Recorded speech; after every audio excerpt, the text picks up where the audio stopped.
పుష్లో practice problems చేద్దాం కొన్ని. ఓకేనా? ఇదేమంటున్నా find the area of rectangle find చేయమంటున్నా. ఒక 2 వేరియబుల్స్ డిక్లేర్ చేయమంటూ లెంత్ అండ్ వెడ్త్ అవి యూజర్ నుంచి తీసుకోమంటుంది. సో లిఎన్జిఎట్ లెంత్ ఈక్వల్స్ టు యూజర్ నుంచి తీసుకున్నాం input.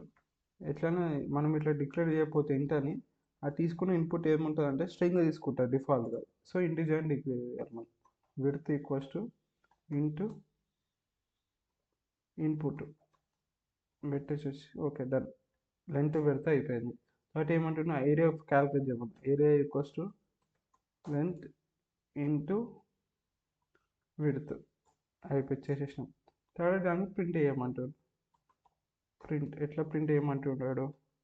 So area of the rectangle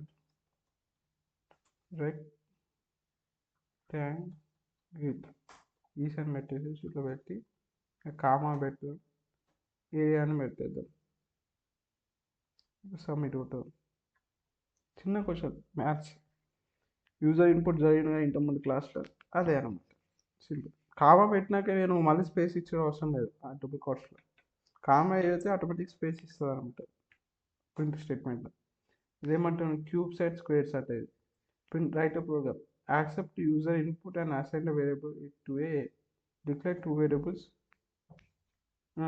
ఏంటంట assign it to a variable a. Okay 2 variables declare చేయమంటున్నాయి. ఒకటి స్క్వేర్ అంట SQUAR స్క్వేర్. Okay done. ఇంకోటి క్యూబ్ అంట square cube. Okay done. First ఏదైనా ఇన్పుట్ తీసుకోవాలి ఇంటి ఆ దగ్గర నుంచి ఇంటూ ఇన్పుట్ తీసుకున్నాం. తర్వాత స్క్వేర్ అంటే ఏంట ఏ ఇంటూ ఏ.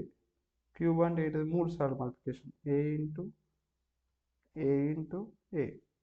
తర్వాత ఏం చేయమంటుండు ప్రింట్ చేయమంటుంది దాన్ని a into a print square SQUAR square is మనం పెట్టేసేద్దాం. డబుల్ కోట్స్లో పెట్టాం SQUAR స్క్వేర్ ఈస్ పెట్టి కామా పెట్టేసేసి దాన్ని ప్రింట్ చేయాలి స్క్వేర్. అట్లనే ప్రింట్ ఏరియా ప్రింట్కి క్యూబ్ ఈస్ అని పెట్టాం కామా పెడదాం. ఎక్కడ స్టే చేస్తున్నాం క్యూబ్లో స్టోర్ చేస్తున్నాం కాబట్టి ఏ ఇంటూ ఏ అవి పెట్టిస్తే అయిపోయి 927. స్పెల్లింగ్ క్యూడ్ అని కొట్టినాను నేను. స్పెల్లింగ్ ఏంటి అది క్యూబ్. అలా స్పెల్లింగ్ మిస్టేక్ ఉన్నది రాదు సబ్మిట్ కాదు. ఇప్పుడు కనిపిస్తుంది అవుట్పుట్. ఇప్పుడు మీటర్స్ అదే మిలో నుంచి కిలోమీటర్స్ మార్చాం. మైల్స్ నుంచి కిలోమీటర్స్ మార్చాం. Right program that converts miles to kilometre అంట. 1 మైల్ ఈక్వల్స్ టు ఇంత. సో ఫస్ట్ మనం మైల్ తీసుకున్నాం యూజర్ నుంచి. మైల్ నుంచి కిలోమీటర్కి మార్చాలంట. ఫస్ట్ యూజర్ నుంచి మైల్ తీసుకున్నాం. అది ఎట్లనే ఇంటీజర్ అయి ఉంటుంది. మైల్ ఎట్లయినా నంబర్స్. సో మైల్ ఇంటూ తీసుకున్నాం కదా ఇంటూ ఇన్పుట్ ఇట్లా తీసుకోవాలి.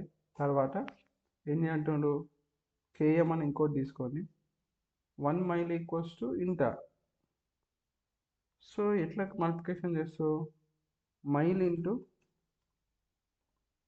1.60 చేస్తే అయిపోయి దాన్ని ప్రింట్ చేద్దాం. ప్రింట్ కేఎం అవుట్పుట్ ఎంత రావాలో 169.6. చూసినా ఇక్కడ ఏంటిది ఫ్లోట్ 169.006.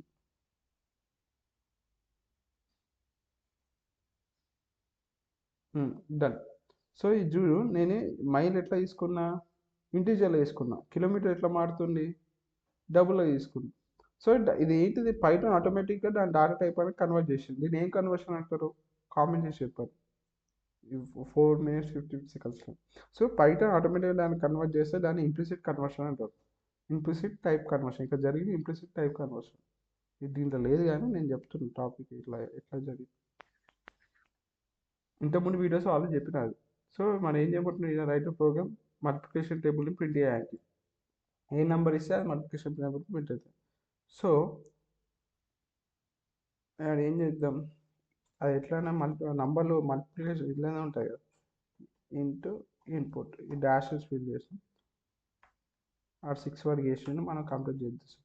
6 ఇంటూ 7 తర్వాత n ఇంటూ 8 తర్వాత n ఇంటూ 9 తర్వాత n ఇంటూ 10. ఇప్పుడు చూడు మల్టిప్లికేషన్ టేబుల్ ప్రింట్ అవుతుంది. అది ముచ్చట. ఇప్పుడు ఈ కోడ్ని రీఅరేంజ్ చేయమంటుంది. సింపుల్ ఇలాంటి ఏమంటుండు, యూజర్ ఇన్పుట్ తీసుకున్నాం. తర్వాత ఇట్లా చేస్తే నెంబర్ ఆఫ్ ఐటమ్స్ తీసుకుంటాం. తర్వాత ఆ రెండింటిని సమ్ చేయాలి. సమ్ చేసి తర్వాత టోటల్ కాస్ట్ ప్రింట్ చేస్తాం. ఇట్లా done.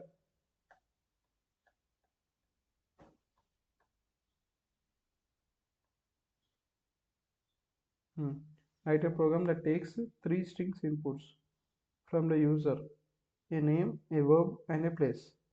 Use these inputs to construct a sentence. So 3 ఇన్పుట్లు తీసుకుంటుందంట, ఏబిసి. 3 ఇన్పుట్లు ఒకటేసారి ఎట్లా తీసుకోవాలో మనకు తెలుసు. ఇన్పుట్ పెట్టేసేసి తర్వాత స్ప్లిట్ కొడితే అయిపోతుంది. 3 ఇన్పుట్లు ఏబిసిలో స్టోర్ అయినాయి. స్టోర్ అయినాక అది ఒకటి వర్బ్, ఒకటి నౌన్, ఒక నేమ్, ఒకటి వర్బ్, ఒకటి ప్లేస్ అంట. డన్.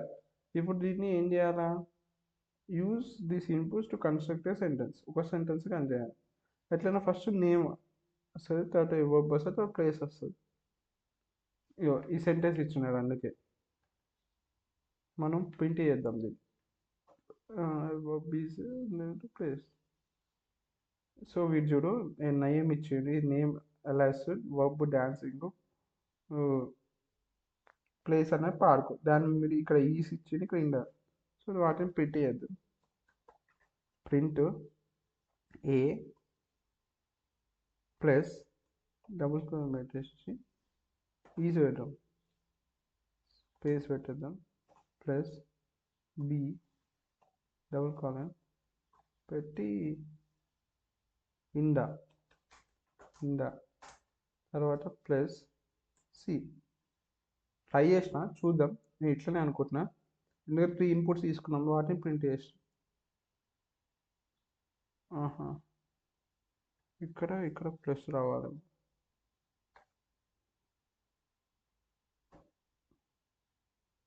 వచ్చింది. ఇప్పుడు స్పేసెస్ అలా ఇక్కడ ఈస్ ముందు స్పేస్ రావాలి, ఇంకేదో స్పేస్ రావాలా, ఇన్ను ముందు రావాలి స్పేస్. ఇప్పుడు చూడు కరెక్ట్ అసలు అవుట్పుట్. ఎట్లనే ఏబీసీలో వేరే ఒకసారి ఒక నేమ్, ఒక వర్బ్, ఒక ప్లేస్ స్టోర్ అయిపోయింది, దాన్ని ప్రింట్ చేస్తున్నాం. ఈ సీన్లో పెట్టేసినాం అంటే మిడిల్లో ప్రింట్ ఫంక్షన్, ప్రింట్ దాంట్లో కరెక్ట్. అట్లా write a program that takes the 4 integer inputs from the user ABCD and evaluate the expression. ఒకటే లైన్లో నా తీసుకుంటుంది. అది చూసినాం మనం map function a comma b comma c comma. మీ మ్యాప్ అవి నేర్చుకుని ఎందుకు వాడుకోవడానికి రాసినాం. తీసుకొని మ్యాప్ అని పెట్టినాడు, మ్యాప్ పెట్టి ఇంట్ అని పెట్టిండు, ఇన్పుట్ పెట్టిండు, తర్వాత డాట్ స్ప్లిట్ అన్నాడు. ఓకే, ఇట్లా 4 ఇన్పుట్లు తీసుకున్నాం. తర్వాత ప్రింట్ అని కొట్టేసేసి మనం ఏం చేద్దామంటే డైరెక్ట్ ఈ ఎక్స్ప్రెషన్ ఇలా రాసేద్దాం. A plus b c minus a c into d. ఏమో ఇట్లనే అనుకుంటున్నాను. ఇక్కడ మ్యాప్ ఎందుకు వాడినామంటే, నువ్వు ఈ మ్యాప్ ఇంటి వాడకపోతే అది ఇచ్చిన ఇన్పుట్స్ స్ట్రింగ్లుగా తీసుకుంటుంది అనమాట పైథాన్. ఇక్కడ ఇంటీజర్ వాడతా కాబట్టి ఇంటీజర్ ఇన్పుట్స్ తీసుకుంటుంది, ఇచ్చేయని ఇంటీజర్ కాబట్టి. 2 5 2 1 వస్తే అవుట్పుట్ 5 రావాలి, మనకు అవుట్పుట్ అది వచ్చింది. సో కరెక్ట్ ఆన్సరే. ఇక్కడతో మన మాడ్యూల్ అయిపోతుంది, అంటే ఈ మాడ్యూల్ అయిపోతుంది. అయిపోయింది. నెక్స్ట్ మాడ్యూల్లో కలుసుకున్నాం మీరు. యూజర్ ఇన్పుట్స్ అయిపోయాయి, 5 మాడ్యూల్స్ అయిపోయాయి. నెక్స్ట్ మాడ్యూల్ వచ్చేసి కండిషనల్ స్టేట్మెంట్స్, అవి చాలా ఇంపార్టెంట్. ఓకేనా? Stay watch.